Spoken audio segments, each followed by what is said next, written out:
We've been quietly in the background trying to work for many years to try to improve this without kind of explosions. But we're 10 years into this, into the Cambrian explosion of JavaScript as the first, most, and only way to build front ends.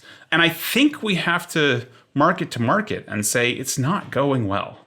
It's just not going well.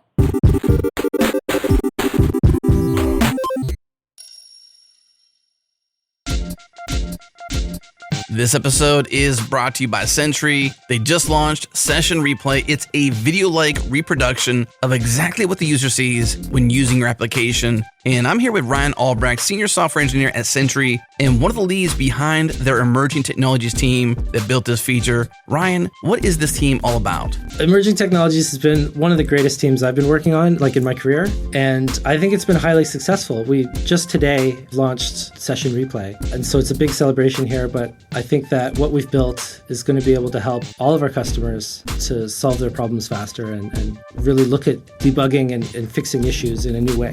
So what is Session Replay? Session Replay, it's a video-like reproduction of what your user saw. Instead of recording a video, we're recording the actual DOM nodes that appear and disappear on the screen, and then we can replay those to you in your own browser. So what this lets you do is you can actually see exactly what the user experienced in the application, take the guesswork out of trying to triage and what are the reproduction steps, stop at a point and inspect the DOM to see, was this paragraph tag in the right spot? What are the CSS and the background colors? You can look at everything as if you were on that customer's machine.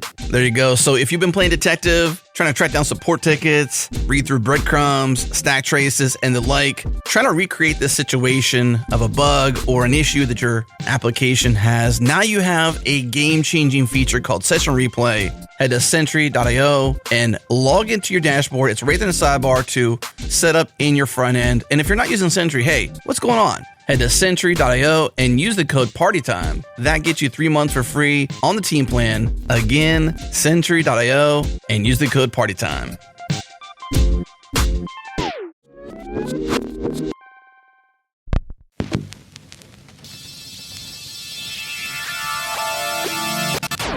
This is JS Party, your weekly celebration of JavaScript and the web.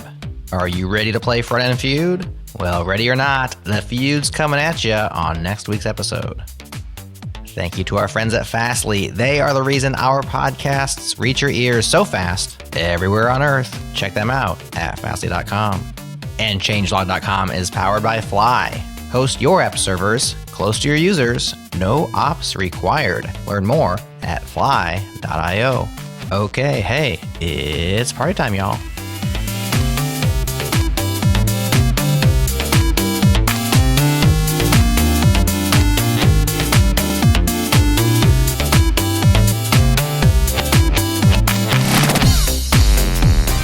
Hi JS Party listeners, Amel Hussein here, doing a solo show with the one and only Alex Russell. Super excited to have Alex on the show here today because Alex has been causing a little more trouble than usual on the internet these days. We're here to talk about a really important article that he put out into the universe recently called The Market for Lemons. And I say important here, asterisk, because it's important in the sense that I think there's an important message, but it's controversial and a whole lot of things. And we're going to get into unpacking all of that and more. But before we get into anything, hello, Alex. Welcome. You're finally on the show. Hey, howdy. Thanks for having me. It's very kind, especially on a week like this. I'm feeling a little under the weather for those. So just please forgive me for any brain farts I may have during this conversation. But thank you again for coming on the show, Alex. I'm a huge fan of your work. I've been, friends with you for many years and have really appreciated how you've always kind of advocated for the user.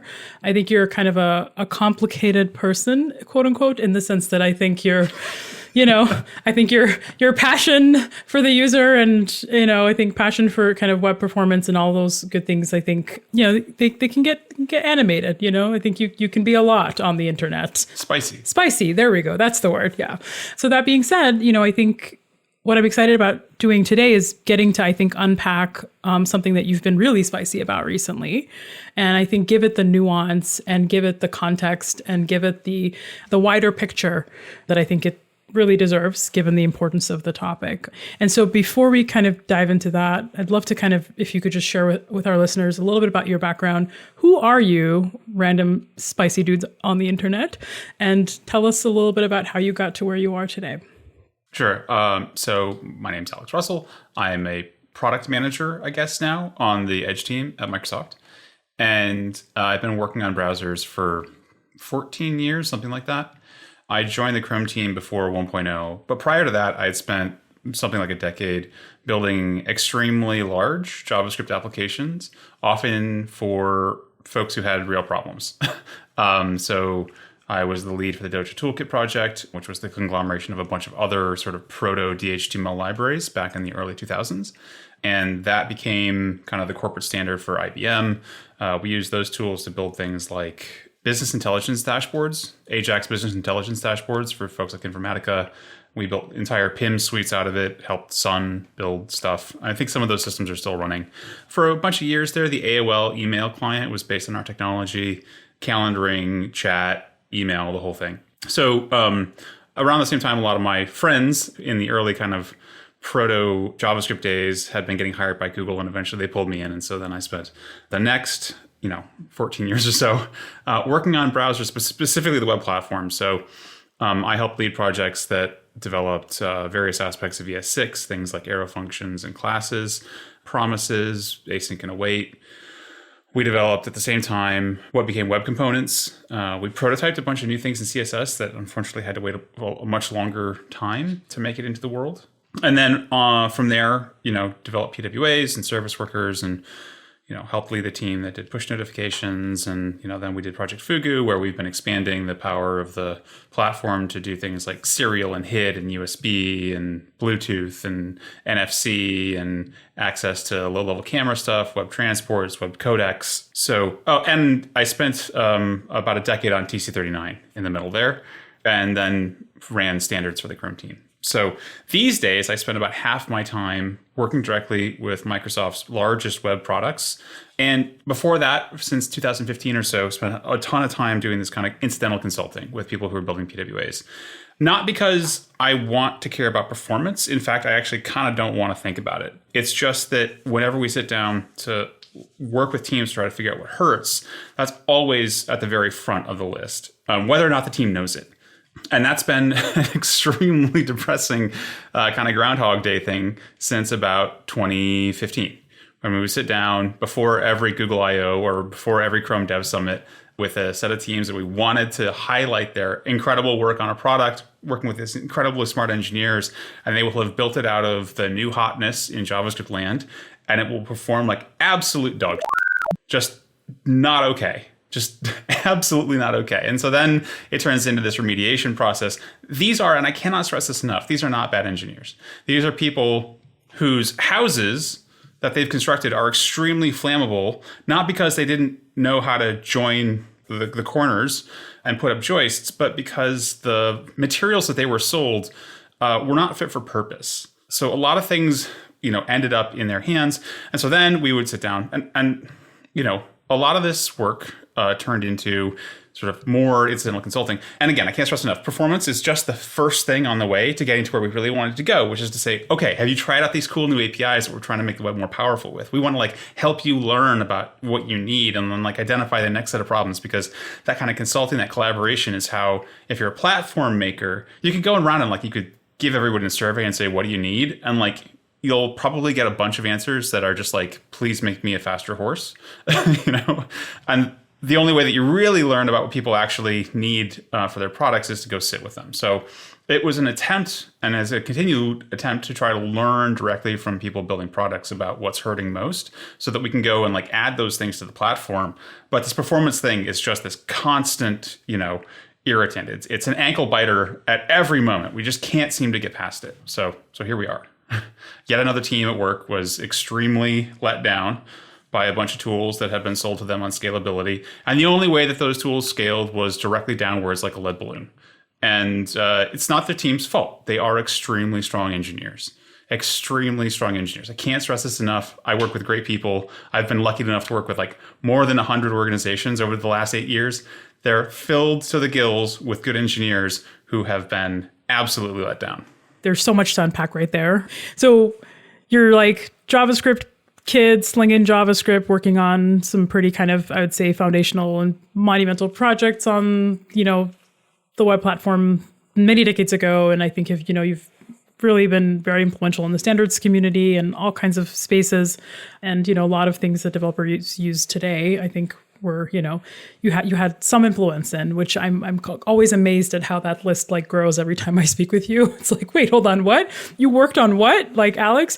So I think, you've kind of shifted into this really interesting role of being in product at Microsoft, but your product really is the web platform. Is that like fair to say? That that is your product? Okay, super cool. And also just super challenging. And so you help work with these teams, and this is something that you've been doing, this predates your move to Microsoft, which by the way, you're like the only developer I know who, when they changed their job, it like made mainstream news.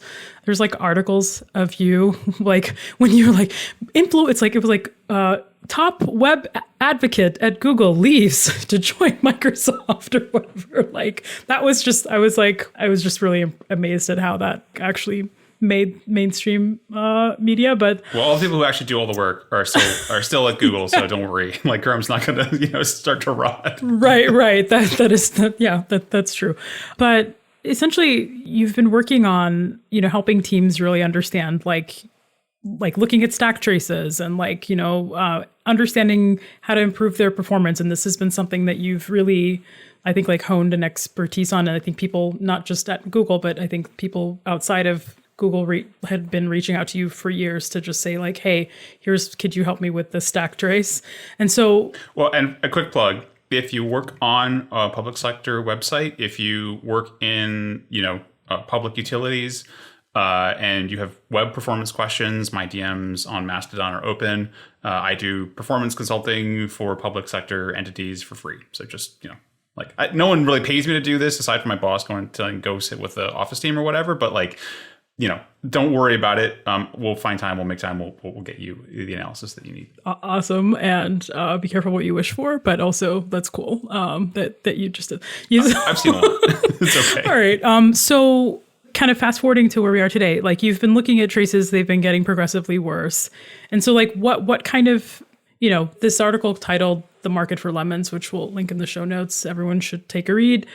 What got us to kind of things hitting the fan, where you kind of had to just call the front end, quote unquote, framework marketplace, like a market of lemons. So I should note that, that kind of public advocacy is the thing you do after you've exhausted every other potential port of call.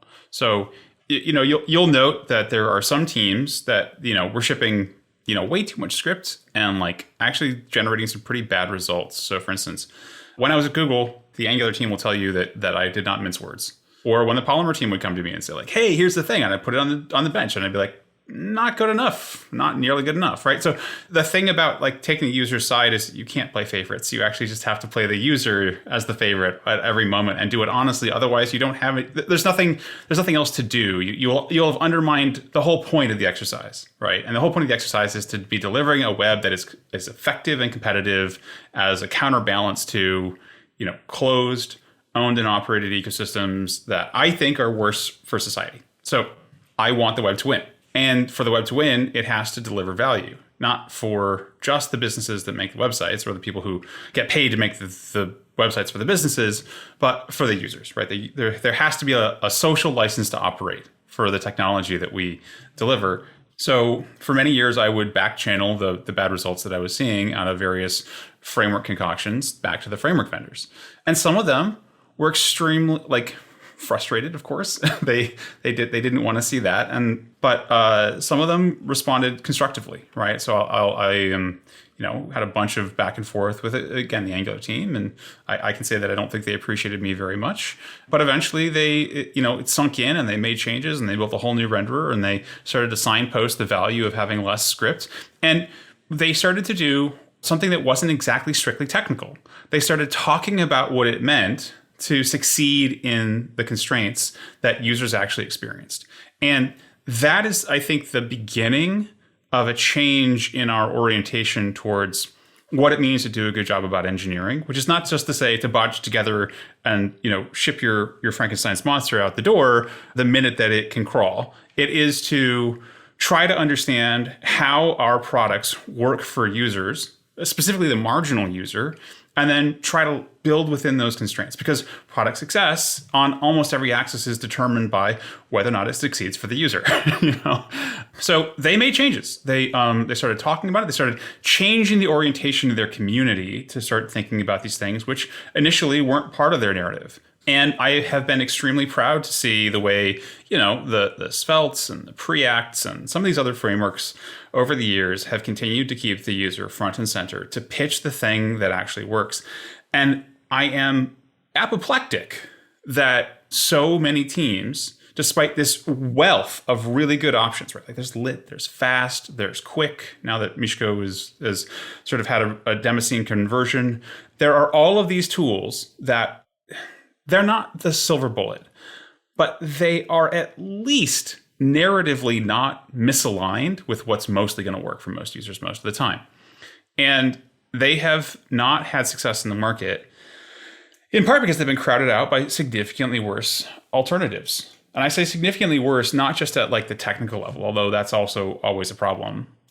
I promise you there's no reason to have a synthetic event system in your JavaScript library in 2023.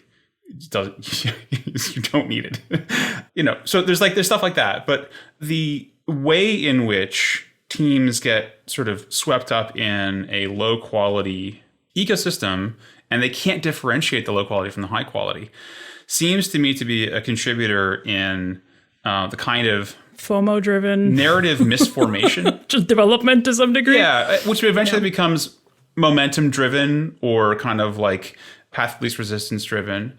And again, I want to highlight that I think a lot of what's going wrong here is going wrong in the product owner and product management class.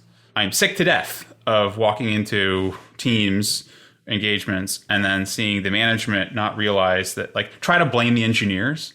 Like, I had this one, I remember this one meeting and I per usual, the names have been changed or obfuscated to protect the guilty. But, the one trick I've got is to show people what their experiences are actually like on the phones that people actually carry, or the laptops, right? Like, this is a Surface SE.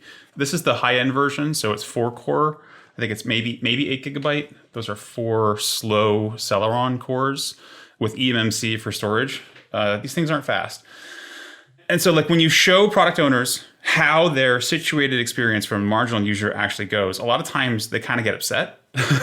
And then there isn't, maybe natural, but there's certainly an instinct sometimes to say, oh, I knew those dirty engineers were getting one over on me. When in fact what happened was they simply assumed that the new generation of technologies that they were buying would embody all of the properties of the last generation plus the benefits that they were sold. Right. So it's like the ceteris paribus, the all else equal. Now I get these things. And in fact, the all else equal is a quantity that has to be managed. Like, you can't assume that generation over generation, especially if you're doing a rewrite or a replacement, that you're going to preserve the same properties that you had come to either value in the past and then bake in, or create processes around, or all that. So a lot of times teams will get ambushed by huge piles of JavaScript because they, as a product owner or PM, did not put any constraints on that. And the engineers went ham with the new popular thing. They hadn't been told that these tools don't scale without huge amounts of infrastructure, despite the fact that, from my perspective, I've been talking with the teams who are pitching these things for many years, showing them extremely copious evidence of uncontrolled versions of these systems not working well, knowing full well that they know from their own experiences deploying systems at scale that these things don't actually work without a lot of constraints. And when asked over and over and over and over and over again to just signpost what they already know about the situation and the kind of discipline that they've had to put in place to keep these systems in line inside their own products, the worst of them have been extremely unwilling to do it. They won't even tell you what they know. And so when I'm frustrated, it's not because this is like a new thing and like I'm telling people like for the first time, like, hey, by the way, this thing is slow. It's like, No, we've been quietly in the background trying to work for many years to try to improve this without kind of explosions. But we're 10 years into this, right? Into the Cambrian explosion of JavaScript as the first, most, and only way to build front ends. And I think we have to market and say it's not going well. It's just not going well. So Alex, it's fair to say that the problem here is just too much JavaScript, right? Like too much JavaScript and like all the, quote unquote popular tools that we've been using for the past decade or so. We've been developing kind of desktop first. That's kind of your, core thesis here. That's backed by, data and metrics that you're seeing in the wild. How do you think we really got here? In particular, like where did the shift on, end user performance, like where did we lose that story? Yeah, it's a really deep question.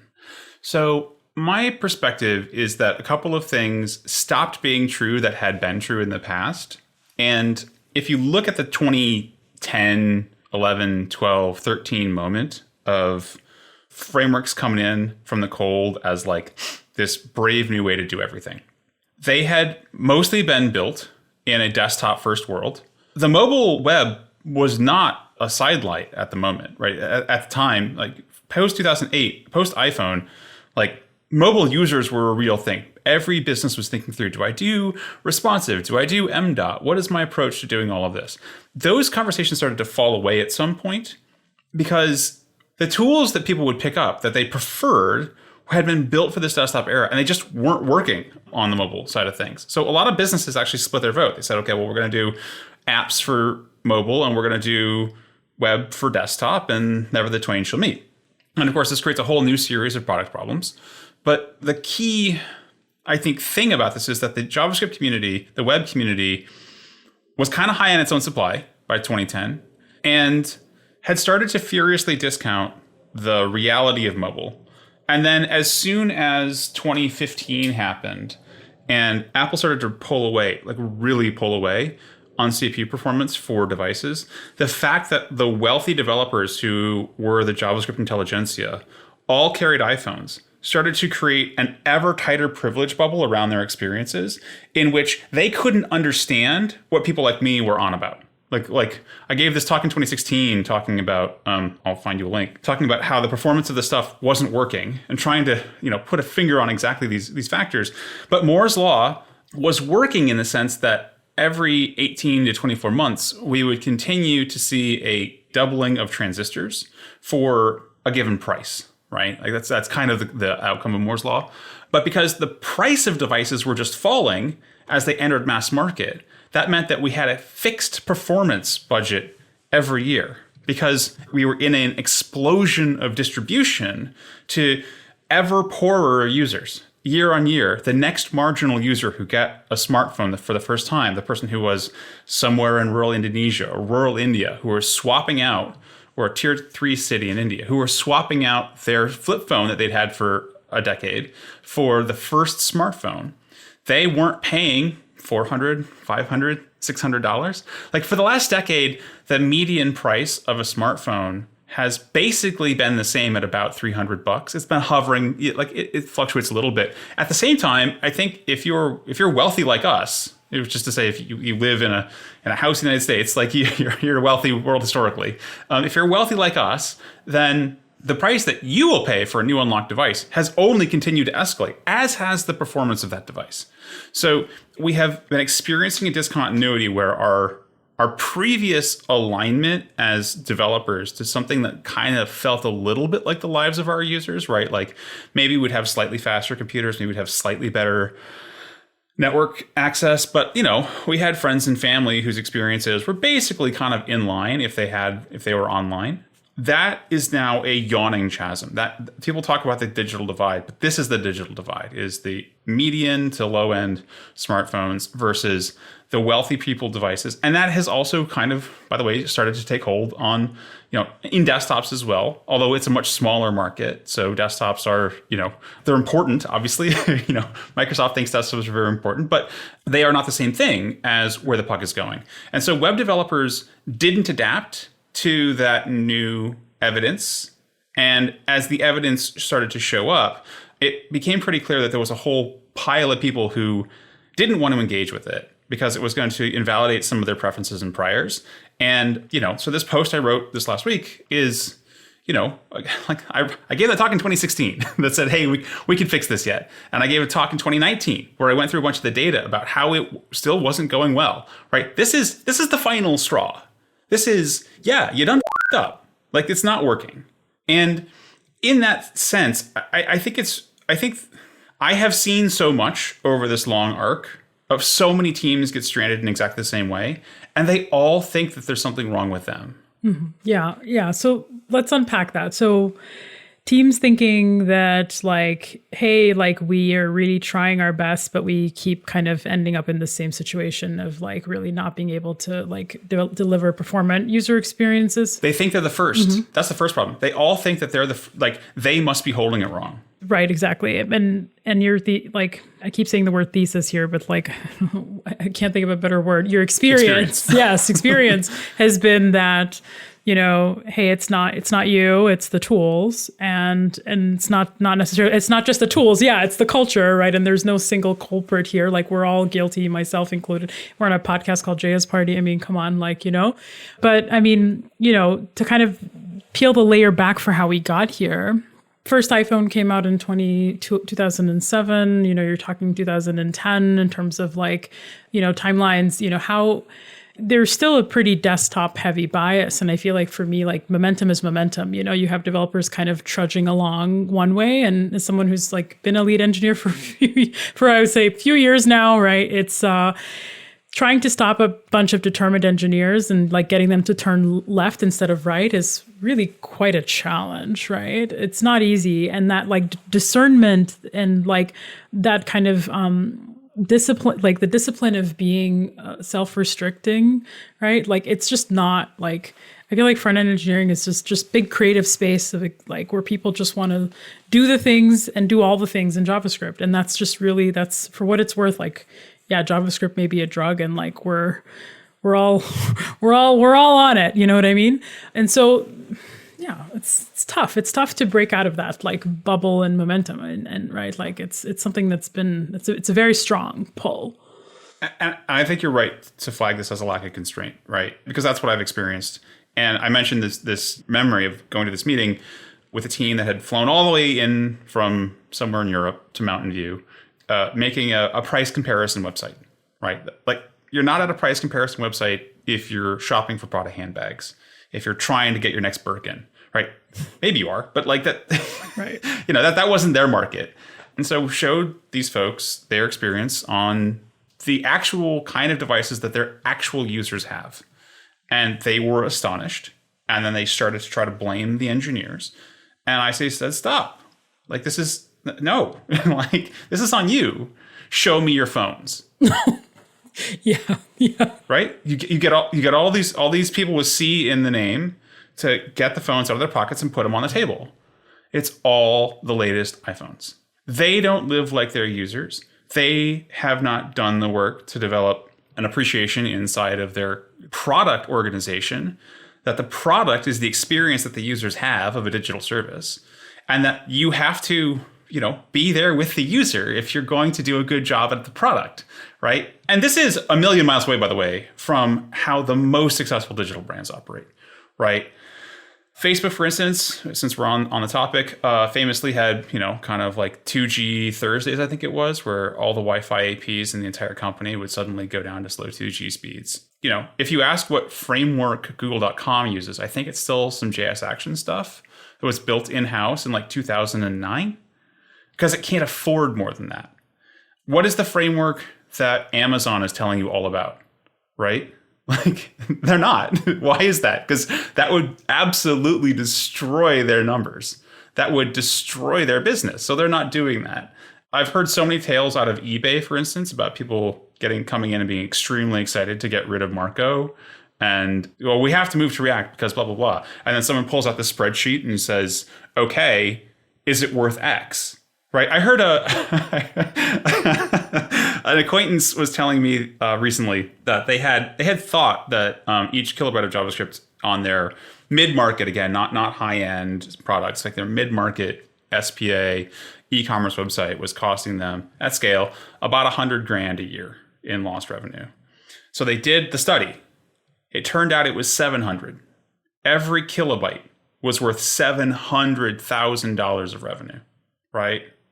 So when I say that I'm getting called in and people have this like on a kind of terrified glint because they've launched the big React rewrite and the numbers are tanking, like they're going, like I've worked with so many teams that either can't move product now, they are dead in the water because everything they do feels like it's making things worse, or if they've got a kind of enlightened management organization, someone will have gone, oh, I tried the new product. It's no good. You can't ship it.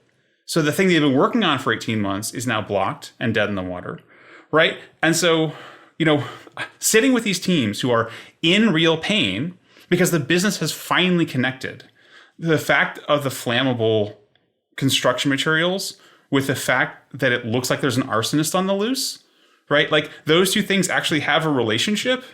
And when the business makes a relationship, it's a bad time for the team. Like, so some teams can skate, right? Like maybe you are selling Prada handbags. Although, okay, cool. Are you doing it over an airplane Wi-Fi connection? Right?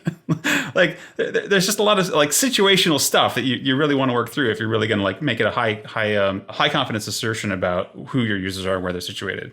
There are some teams who I've been lucky to work with who absolutely have full control over their deployed client base. It's amazing to work with them because you can actually agree on what the business wants. But a lot of times you're in this sort of counseling session trying to get the product owners to enunciate the things that they thought were constraints that they never told anyone were constraints, right? Like they didn't sign up to lose a ton of money when they did the rewrite. They knew that these JavaScript people were much more expensive than the HTML and CSS and PHP people that they had been employing before. And that they thought that was going to yield a higher quality product, not that it was going to tank revenue, right? Not that it was going to turn into a UX problem. Now, they do get more interactivity at the other side of it, but they didn't sign up for that specific deal.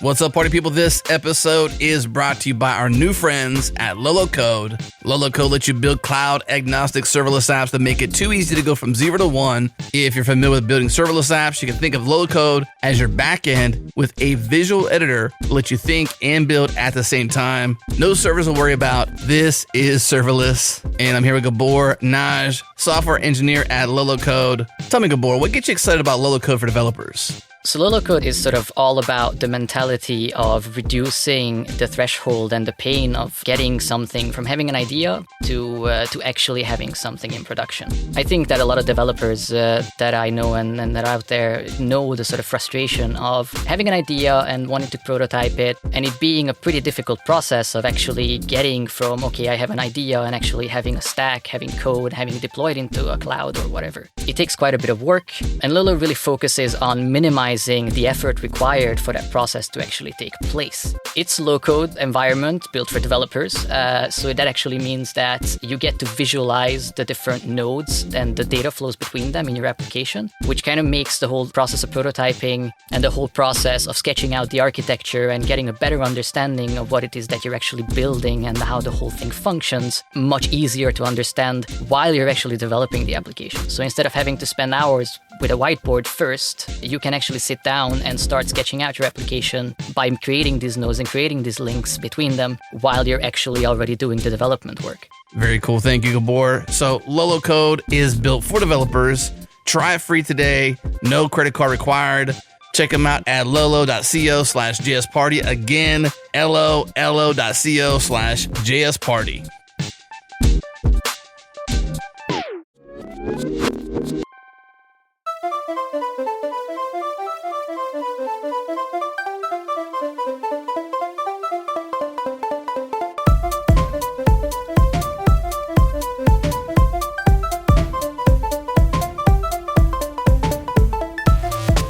All right, so Alex, I feel like that was a really great setup into the problem, and the kind of how we got here situation. For me, kind of listening to you, there's two culprits here. It's not just, our product management organizations not thinking diligently through like actual software deployment and monitoring and all that jazz, right? And like setting budgets, et cetera, et cetera. But then there's kind of, and I'd say engineers are just as guilty. Like we're the ones kind of advocating for certain tools and patterns. We're the ones who've, really pushed maybe SPAs for longer than we should have, right? We're kind of seeing some like general consensus now within the community that's like, yeah, single page applications, maybe not the best solution for everything, and, depending on your use case and, what type of application, what part of the application, what your session time is, there's so many different factors that maybe go into a decision, like, should this be a SPA, right? And, we're kind of, I think, hopefully starting to understand that like, hey, there's room for multiple architectures within one application, depending on which part, right? But again, like when you look at what's out there and what most teams are doing, et cetera, it is a very one size fits all approach for the most part. And not only is it one size fits all, but you have startups using the same exact technologies as really large corporations and everything in between. And like, is the technology also just generally one size fits all between, companies who can afford a world-class staff and companies who can afford like a fraction of that world-class staff, right? It's like there's a lot of different constraints and elements at play here. Curious to get your thoughts. I think the way you frame that in terms of trying to understand which architecture is going to make the most sense is really a pressing problem for our community. So I've been talking with colleagues and friends about this sort of little tiny model. I need to write it up in a blog post, but sort of like every system, every interaction that you do, I wrote something about last year about the kind of a generalized theory of web performance, unified theory of web performance. And it kind of includes something like this, but basically the idea is you start with a system being responsive. That is to say, it's not doing anything, right? It can take input at low latency. So you provide an input, it starts to do the work, and it acknowledges to you that it's doing the work. That can be like, I don't know, starting a loading spinner or something, right? You do updates about that work. You do part of the work. You learn more about how it's going, and then you continue to update the user about its progression. Eventually, you retire the work, and then you present the results of the operation, and then you're back to square one. You are interactive again for the very next thing. And that loop, that core interaction loop, where you start quiescent and you end quiescent, you start being able to take input and then you return to being able to take the next input. That describes clicking on a link or typing in a URL just as much as it describes some update through a local data store or through a templating system to generate some diff DOM, right? And so you can model the same interaction as either a full HTTP round trip or as a fully local interaction, depending on where the data model lives, right? You remember the old MapQuest where you had to like click north, south, east, and west, and maybe you could get northeast, northwest, right? Yeah, and it would be like this was like very painful thing. And then Google Maps, of course, the Slippy Maps made the world a lot better for folks who were doing that kind of interaction because each incremental interaction involved much less variance and lower latency as you took each individual turn through that loop, because grabbing it and moving it was a whole turn through that loop. And you could, again, at an intellectual level, you could model all those interactions as being full round trips. And we all came to agree that that was less good. But we didn't say under what conditions is that less good. And so I've been trying to enunciate this with folks at work. And the closest thing that I can come up with is session depth weighting. So that is to say, you think about a distribution of sessions, right? Because we're never talking about just one user doing just one thing. We're talking about users doing a series of things in a session, and they have a distribution of actions that they take, and there's a distribution of different kinds of users through a site. But if you're thinking in terms of, like, say, an e-commerce site, you have a couple of sort of prototypical session types that you think most about. So you'll think most about a user who comes in through the side door to a product page from a search result. They add it to their cart and they check out immediately. Okay, that's one flow. There's another flow, which is they go to your homepage, they go to the search box, they go to a search results page, they sort and filter a bunch, and then they go to a search result, like a product detail page, and then they do some configuring and some futzing around there, and then they add something to the basket, and they do a little bit more shopping, and then they come back to the basket, and eventually they do a checkout. Those two sessions are extremely different in maybe their composition. And the question that I think we can try to tease out is, if we know about the kinds of sessions that a site or a product has, we can learn a lot more about which trade-offs are going to be better. So I like to bring up the example of Gmail, right? I can click on a link to an email from Gmail and see just one email. Or I can load up Gmail as like my daily driver email client or Outlook or whatever, right? I can load up the thing to like do 1,000 interactions through an extremely long session. Now, I think you're right to be cheesed every time you see a loading bar to get to a single email, right? That 10 kilobytes of text shouldn't require, 10 megabytes of JavaScript or something, or 3 megabytes as the case may be. We can do better.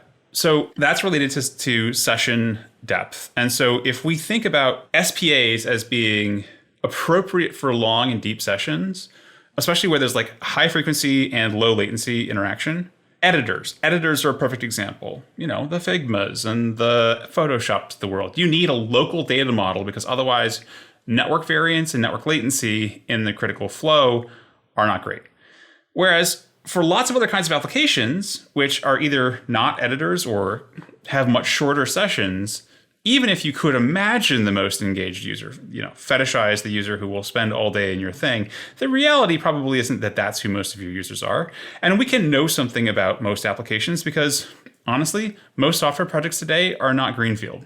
Like, we've built these on the web before, right? Like, we were building email and PIM clients, again, with tools that I used to help build back in 2006.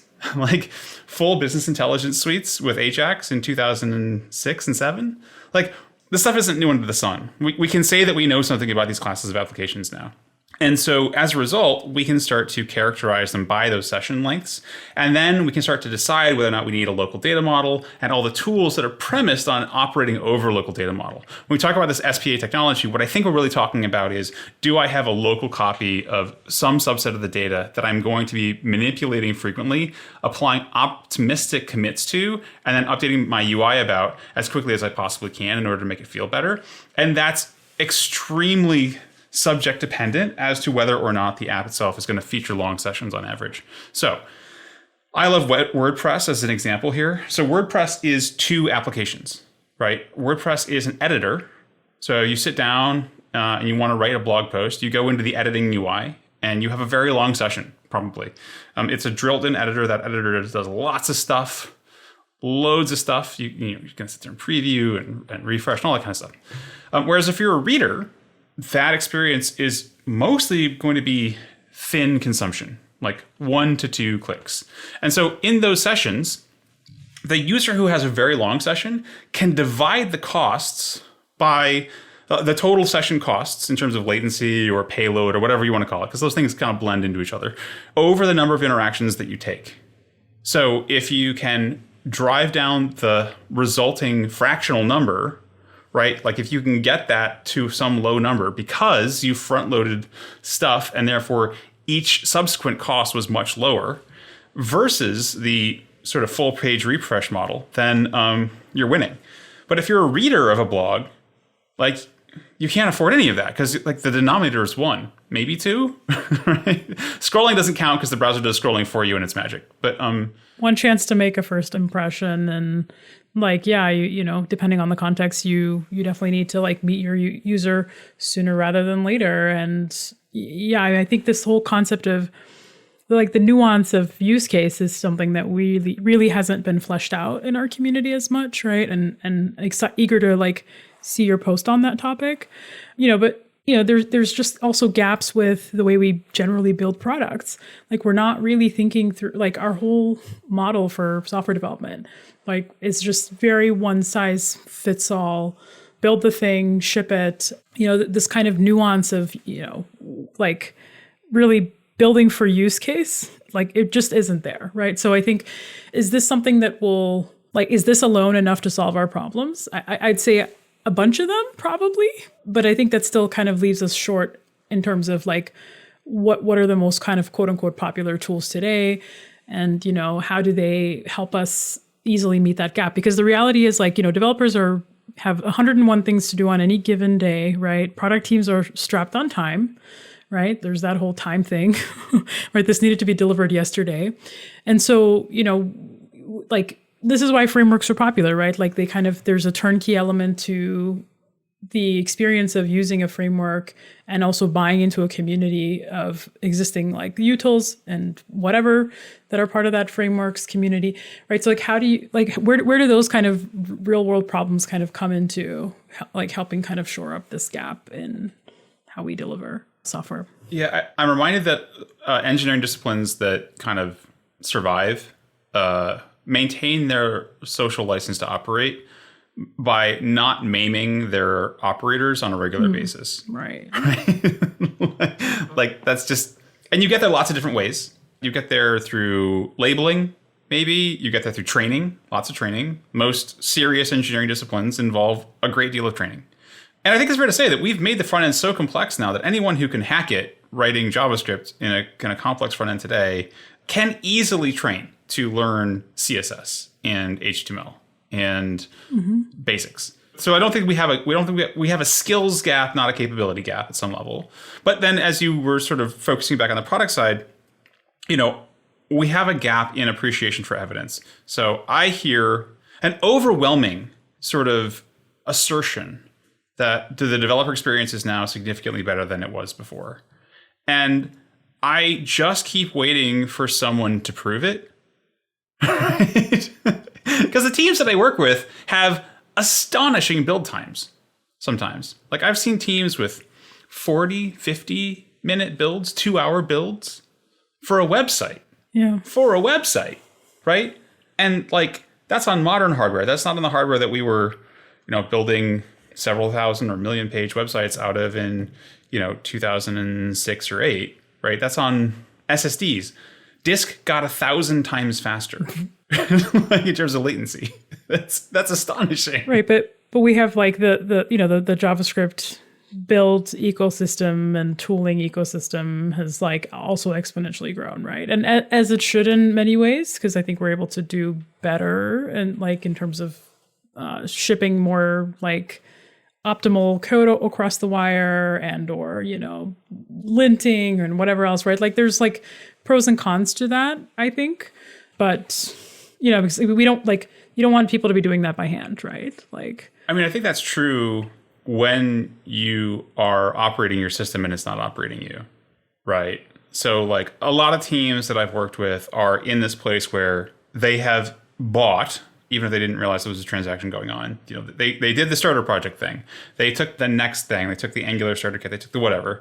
And now they've inherited a great deal of complexity that they now own and are the one and only stewards of. They're plugged into a community for dear life because that is complexity that they probably don't fully comprehend, certainly not in every area. And each additional place that they have been sort of granted that complexity in the stack without an affirmative choice and a measurement is a place where they're taking it on someone else's word that this is the right choice, which is often a thing that has to be re-excavated later and investigated. And so the thing that I think I'm most frustrated about with the product side of the world is that we haven't done a good job of creating a class of product managers that are willing to do bake-offs, that are willing to actually try to ask the question, okay, what is the evidence to say that this is actually improving my developer productivity, right? Like, in aggregate, if I build a product and teams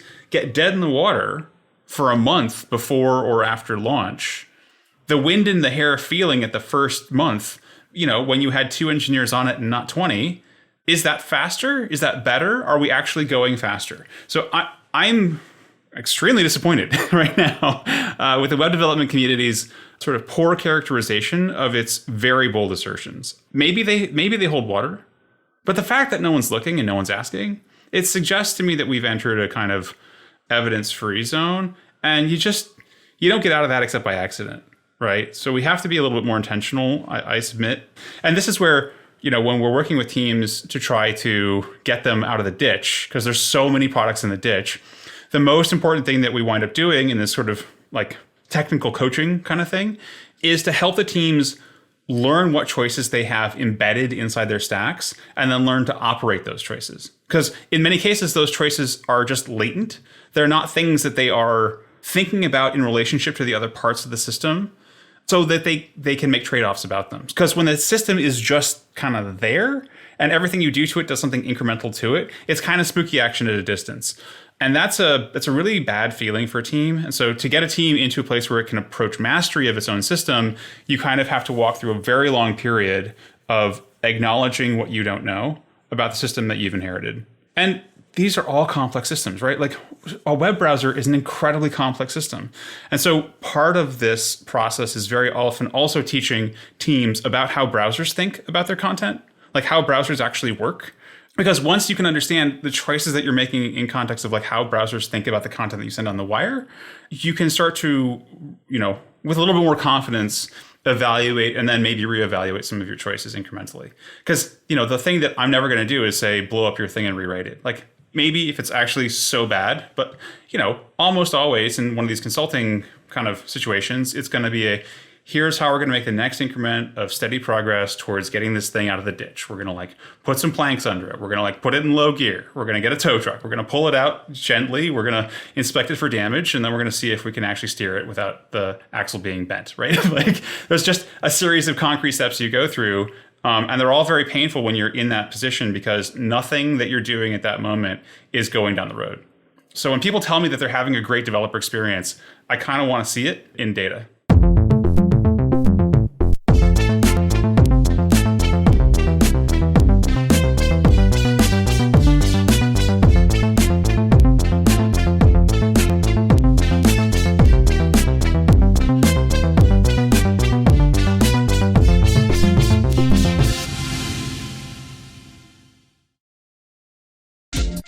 Hey there, it's K-Ball from JS Party, and I want to talk to you about a new service I'm offering for engineers. As you advance from junior to senior to staff engineer or move into management, there comes a point where the skills that got you to where you are not enough to keep you moving forward. Where the answer to your question isn't on Stack Overflow because your problem has more to do with people and how to get them to make the right choices than about writing code. Congratulations, you've reached the border to becoming an engineering leader. If you're lucky, when you hit this point, you have a manager or senior peer that can help guide you through the transition. But most of us aren't that lucky, and that's where I want to help. Coaching engineers through the transition to becoming engineering leaders was the most satisfying part of my last job, and now I'm offering it as a paid service. Now, you may have never worked with a coach before, and you're not sure what it would look like. I get it. That's why I'm offering free exploratory sessions to try it out, learn what it's like, and work through a challenge you're facing right now. So if you're curious or you're feeling stuck, head over to kball.llc/coaching. You can learn more about what I'm offering and sign up for your free exploratory session. That's kball.llc/coaching.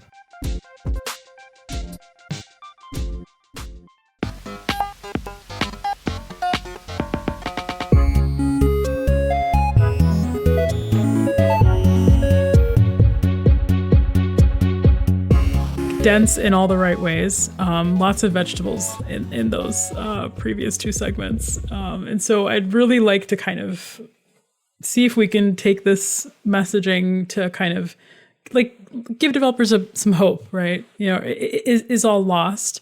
So in your blog post, you call out something that was really made me chuckle. You said, nobody wanted to turn the house lights on while the JS Party was in full swing. We're on JS Party, right? And and I'm ready to turn on the house lights, but I'm more specifically interested in hearing, what's kind of our way out of this, right? So we've been in this hungry hippo mode for JavaScript. We've also been in this one size fits all kind of paradigm for quite a while. It's not working. So what's our way out, right? You name a bunch of really great tools in our community, everything from Stencil to Solid to Quick, bunch of great tools that are good lightweight alternatives, right? That are not really kind of not so JavaScript heavy and also offer full class support for IE and kind of legacy browsers. So where do we go from here? I think that's an important question because, I've been saying for a while now that I would like fewer disasters across my desk, because it would be great to get back to working on new APIs that people need rather than spending a lot of time convalescing with a carefully constructed disaster. So the way that I think we get out of this is not to switch our tools, right? Teams that do not operate their tools, but whose tools operate them, are unlikely to succeed with anything but the simplest tools, which is to say, if you don't have a lot of organizational capacity to manage complexity, pick the simplest thing that can possibly work. And that is to say, output HTML and CSS and leave JavaScript alone, because it's not for you. No matter how good you as maybe that one developer are. Okay, so at an organizational level, like preferring tools that are simpler because they're simpler, because that reduces your total costs over time, is just a nice thing to recognize as a pattern that can help. But that doesn't help you if you've bought into a pile of complexity that you're having a hard time managing, and I get that. So there's a lot of good stuff that's happening in the ecosystem right now that I think will help. So the first, of course, is that Core Web Vitals is creating visibility for management about your progress to doing a better job. I'm explicitly excited about Interaction and XPaint because it is finally starting to put a price on the worst effects of JavaScript. So that will help both motivate and then create credit for improving things like task scheduling and main thread work blocking and all that kind of stuff. That's great. That's awesome. And then the tools themselves are, depending on their endemic complexity, right? Their basal complexity. They are more or less of a problem in and of themselves. But I have seen extreme disasters made out of the best tools, and I've seen teams that could sort of field strip and rebuild the framework themselves blindfolded in 2 minutes. They can operate whatever. Right. So it's really, and I think we talk about those two extremes as though they are the only thing, but in the broad middle, the thing that's very helpful is to learn what things cost and then start to just put a little bit of management control around it. Because there is good news in the networks and devices that we're seeing. Computers are about to start getting a little bit faster at the very bottom end. That's going to start to happen again. And if we can hold the line for a bit, right, then the sites and things that we've deployed today, they will suddenly feel a little bit more affordable in the future if they're close to the line. If they're not, you're going to have a hard graft and you have to dig out. Other things that are helpful right now, if you have one of these big complex UIs and it's not scaling, for instance, in terms of style complexity, Nolan Lawson's been doing extraordinary work over the last year and sort of outlining how, DOMs that are out of control coupled with style sheets that are and often being perturbed by very poorly done CSS and JS tools. That combination is quite toxic for interactivity, but we can get it under control, right? There's generations of CSS and JS tools that will extract all your style sheets out, turn into a single CSS file that's not being manipulated. That's awesome. I'm working with and have seen teams kind of hollow out their existing React components and replace the guts with web components so that they get shadow DOM in isolation and that they don't have this combinatorial explosion of complexity there. And that helps a lot.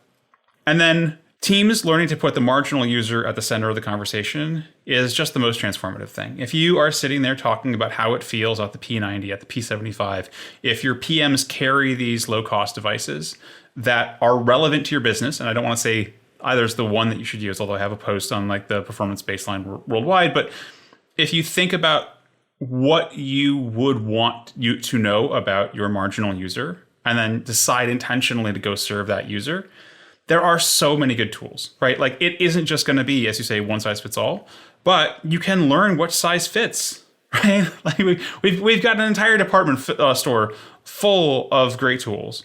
HTML and CSS, very thin frameworks, compositional things, quote unquote server-side rendering in the style that we do it now, old school server-side rendering and static sites, there's a lot of cool stuff happening with Astro and Eleventy and Hugo and PHP and .NET, right? Like there's this whole closet full of stuff that we're not talking about now that can be extremely appropriate, and you can use it and you can deploy it, and it probably isn't worse. You may not be comfortable with it right now, but if the output that it creates is simpler, your chances of success with it are significantly higher. And so, dust off the Rails, dust off the Django. There is a place for this tech. And if you learn about the kind of users you've got and the sessions that they're working through in your experience, you can make appropriate choices, and you can hire for those skills. I promise you that you can't. There's a fire sale on talent right now. In fact, one of the most depressing things about the last decade has been how folks with JavaScript skills have pushed out people who have those skills and would like to come back to using them, right? They're just sitting out there. And I promise you that if your product or your team is saying, oh, but we can't find people like that, it's mostly because you aren't trying. So, and when you say they, just to clarify, you mean people with skills, like specifically skills with semantic markup and modern CSS. Yeah, exactly. Got it. So great answer. Lots to kind of unpack there. I think for me, the one thing that really stands out the most, I think making progress on some of the things that you mentioned is, first of all, I think product teams have gotten really used to like the speed and the tailwind of open source. For example, you're using React and there's a React thing for everything, and so whip me up a piece of that, like React app or whatever it is, right? Whether it's build tools, utils, whatever, like there's all kinds of options out there. And I think, with some of these other libraries you've mentioned, there's a smaller ecosystem. There's also like the issue of skills, right? And like developers feeling like, oh, I only have the ability to maybe like specialize in one or two frameworks at the most. And, like I'm going to pick the biggest, like most popular thing, right? Which, Josh Collinsworth had that really great blog post a few months ago that was called The Self-Fulfilling Prophecy of React, where, he talked a little bit about like, his thesis was that React is only good at being popular, right? So like that's a hard thing to, people thinking that something like React equals, potential marketable skills.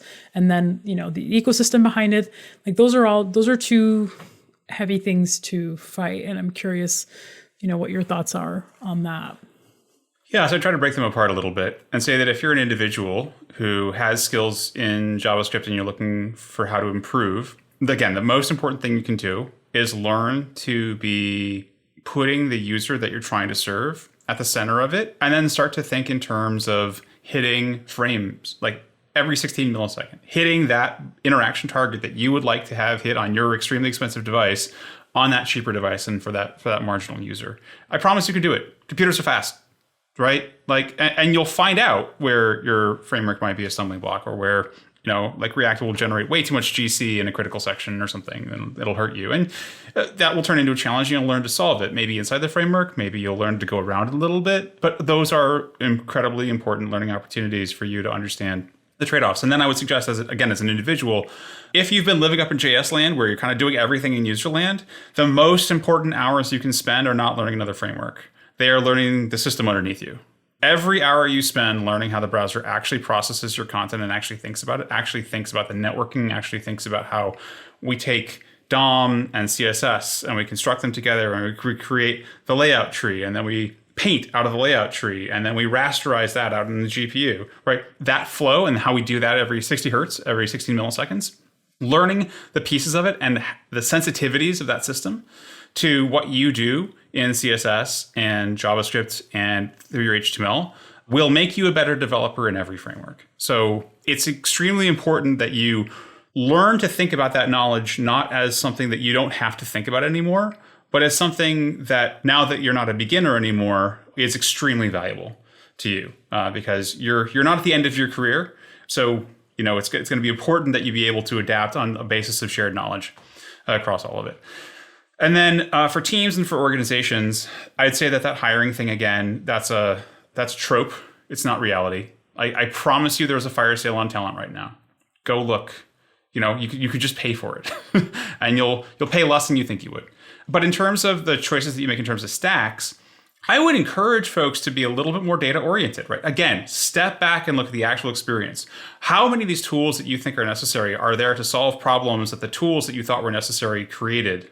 Right? Like if you start with simpler output, one of the cool things about it is, okay, let's just say you move from taking your your static marketing website out of Gatsby, which is going to go some huge GraphQL query to return a bunch of React components and render it out on the server side thing and do all this stuff. And then you have to like think about how you're going to smush all these things out and like do the CSS minification, all that stuff. Whereas if you just output the same basic HTML with a SQL query and some PHP or some Python or some Ruby, how much more headroom would you have in the output in terms of the cost of the output before you ever had to think about applying a tool to start tamping down on those costs, right? Because once you start thinking in terms of budgeting, latency budgeting, complexity budgeting, you can start to think about the trade-offs as being not about like for like, but it's about being different in ways that structurally set you up for success if your system is simpler. Now, once you get to a very complicated product, like when you know you have a really complicated product, then you will need sophisticated tools and they will need a lot of management. But going through that process of evaluating those things and doing bake-offs and learning the properties that emerge out of those simpler versus more complex systems will teach you something. It'll give you a finger feel for whether or not one style of construction is going to be more appropriate here or there, and maybe help you, make more informed trade-offs in the future about the style to build in for a particular kind of use case. And then I'd say at a community level, we need to step back, and I think we need to think about our relationship to society. And I don't think that that's going to be a thing that is traumatic or even hard, right? We're all here to build great experiences.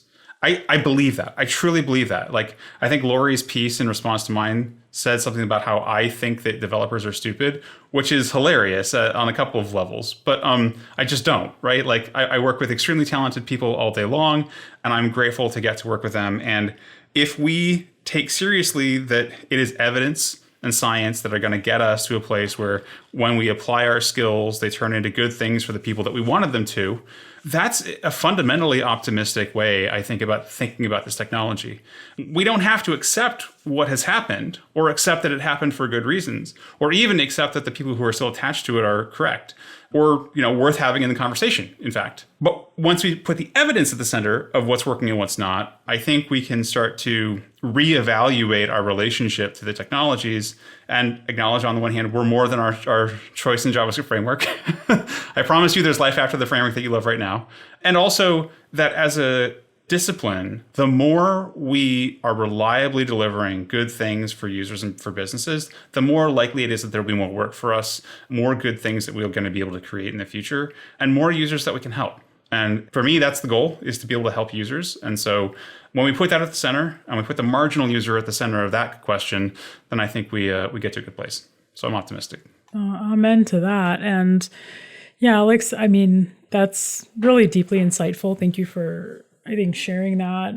I think that kind of discipline around really thinking through everything that we do with, in the lens of our end user experience is something that, like, I hope we can all embrace. I do really think there's like large kind of social pressures on teams that are developing, the kind of discipline that you're speaking to for me seems like, oh, in a perfect world, if I had cycles, like, I think every engineer would want to put their best foot forward and really kind of unpack these things, and this is why I think I personally would like to kind of shift this to like a higher order problem that, we can solve at a community level and then kind of then pull in at the team level, right?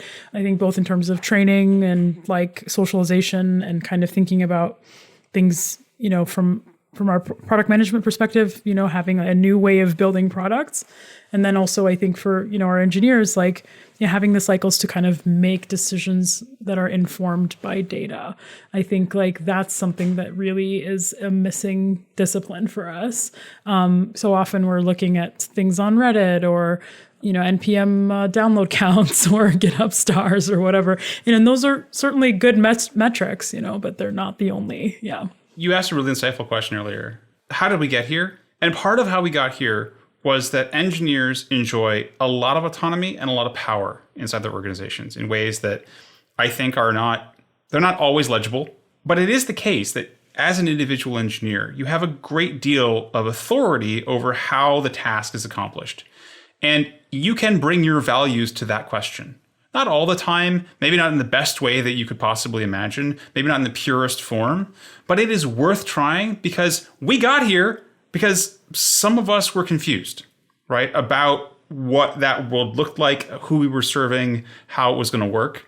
And we don't have to remain confused, but we still have that power. We can help shape whether or not products are succeeding more often or not. And then we can learn to socialize the value of data and evidence in evaluating whether or not it's working. Not just to make ourselves look better because we did a better job, although hopefully you will get, promoted more effectively if the organization also learns to value evidence and data, but because that's how we preserve our social license to operate. Like, we will continue to be able to make websites for a living if and only if making a website for a living results in something that people want to use. So we all have skin in the game here, and I think it's really important that we acknowledge that we have some incremental, not absolute, but real influence on the kinds of decisions that our organizations are making. You can push back on the nonsense. You can call it out as nonsense when it isn't going to work for those users. So let's not use blanket kind of, these people are good, these people are bad, until the evidence is all the way in about behavior and it changing or not. But we definitely need to put evidence at the center of who we're serving and why. And I think we can do that. Mm-hmm. Yeah, no, that's a great point.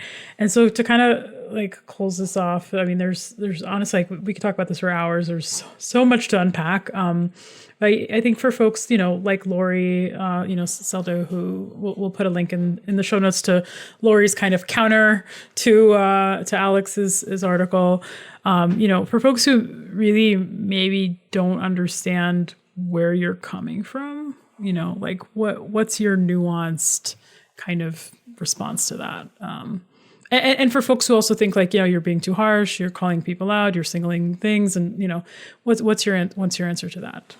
People are getting hurt. People I care about, users and teams that I care about, were actively misled in some cases, and so that's bad. So that needs to change, and we have not been able to affect it with any other mechanism. Like I said, I think at the front, this was like plan D. You don't do this first. You quietly gather the evidence, you share it around with other people, assuming goodwill. You try to advocate for better outcomes. You try to advocate for centering users. You do all of those things. You preserve the confidences of the people who bring you in to observe how things are going in their organizations, because they're taking huge risks by admitting in the first place that it's all going to even when it's observable from space, right? Even when the experiences are just clearly not very good, there's a huge organizational risk to anyone sort of talking with me or being willing to talk with other web performance consultants about how to improve, because it admits at some level that it's not ideal. It's defeat to some degree. It's not always defeat. But it's a curiosity about how you can improve, at least, and hopefully a recognition that you can. And so, I think there is a way to think this through as a time that we can eventually talk about as having been confused. And that will be good, because on the other side of confusion, hopefully isn't just another fad, but is instead measurement and bake-offs and an argument about how we're going to situate things for these users, but not these users, like a real engineering discourse about how the trade-offs we're going to make are going to be more optimal in some cases rather than others. Mm-hmm. And I believe in this community, we can get there, we can go there. We don't have to put religion at the center of things.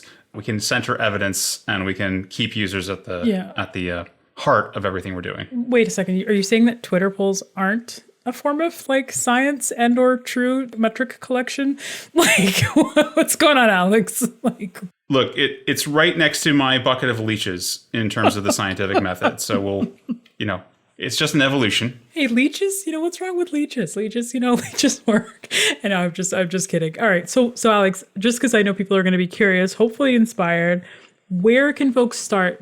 I've been kind of on the fundamentals train for a very long time. I'm curious to hear from you, right? For folks who really want to deeply master, how the hell the browser works, right? You've been working on browsers for a long time. So what's your advice for, average web devs to kind of get started with kind of mastering the web platform? So there's a couple of really great blog posts over the years. I'll find them and we'll put them in the show notes. But also there are I think one of them was called How Browsers Work. But there's also, and Chris Harrelson on the Chrome team and a co-author whose name escapes me at the moment, recently put together a little kind of how to build a browser in Python thing. It's actually it's not a lot. Like it's a very simple, render loop. You can learn a lot about how all that works from that example, and I think it's worth looking at if you can read Python.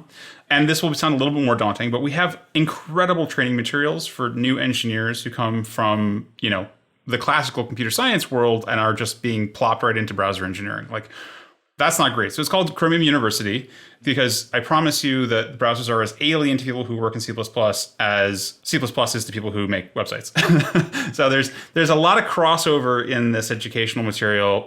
My favorite of them is called Life of a Pixel. You don't have to understand anything about what it's talking about in terms of the CPU, but it will outline for you how your inputs turn into these internal phases and what happens next. Steve Kobes has been giving this talk for a series of years now. Let it wash over you. You don't have to understand it all. Right? Like, it takes a long time.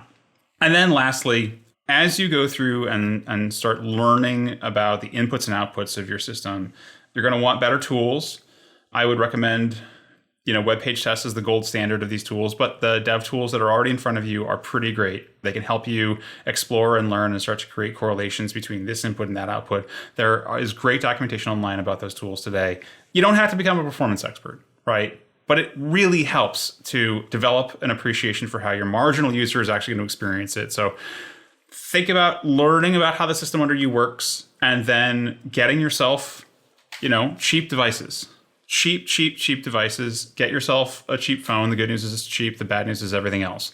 A cheap laptop. And it will do you right. It'll serve you well. I've had, this Moto G4 that I still test things on since 2017. These things will last a long time. They're not going to get any faster, but hopefully they will help you to level set much more effectively. So, and I've got some recommendations of good cheap devices to buy in a recent post on the Performance Inequality Gap. I'll also put that in the links. Yes, yeah, lots of links. Oh, thank you again. And that devices is also another, I think, opportunity for product team socialization where let's normalize people testing on actual devices and have teams budget for that as well. But anyways, Alex, it's been a pleasure. Thank you for taking us to school. Thank you all for listening. I'd encourage you all to listen and re-listen to this as I will, and we'll catch you all next week. Thanks again, everyone. Bye-bye.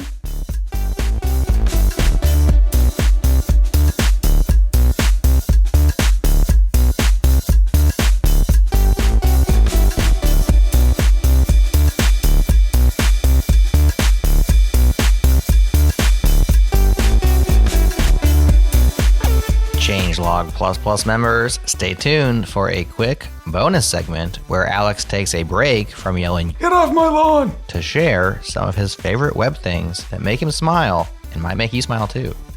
If you aren't on the ++ feed, fix that bug at changelog.com/++. Ditch the ads, get in on bonuses like this one, and directly support our work on JS Party. Thanks once again to our partners, Fastly and Fly, for helping us bring you awesome pods each and every week. Check out what they're up to at fastly.com and fly.io. And to our beat master in residence, BMC consistently bangs out the most banging beats in the entire biz. Ooh, that's a mouthful. Next up on the pod, Front End Feud. Una and Adam from the CSS podcast defend their crown against challengers David and Shaw from the Keyframers show. Stay tuned for that. You do not want to miss it. We'll have it ready for you next week.